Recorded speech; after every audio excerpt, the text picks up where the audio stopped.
पश्चिम Asia में तनाव की जबरदस्त सुनामी उठी।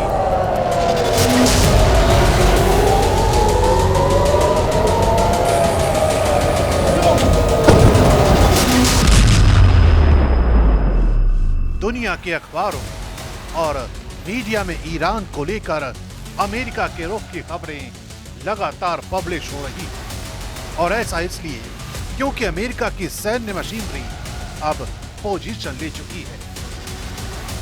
CNN की रिपोर्ट के मुताबिक पश्चिम एशिया में 30 से ज्यादा एयर रिफ्यूलिंग टैंकर तैनात किए जा चुके हैं, जिनका मकसद है इजरायली फाइटर जेट्स को हवा में ही ईंधन देकर उन्हें ईरानी टारगेट्स तक पहुंचाना। इसी तरह अल अरेबिया इंग्लिश की रिपोर्ट बताती है कि अब अमेरिका अपने फाइटर स्क्वाड्रन को भी भेज रहा है। खबर तो ये भी है कि पेंटागन चीफ ने प्रेसिडेंट डोनाल्ड ट्रंप को वॉर ऑप्शन की पूरी रेंज सौंप दी है।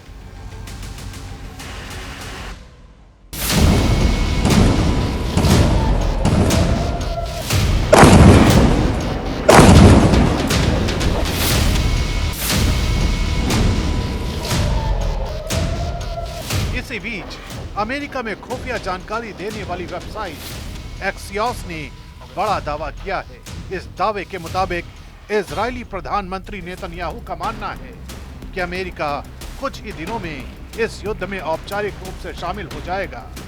यानी अमेरिकी आसमान से गिरने वाली मदद अब सिर्फ सपोर्ट नहीं होगी, बल्कि युद्ध का एक निर्णायक हिस्सा बनने जा रही है। इसी बीच इजराइल ने एक और बड़ा खुलासा किया है।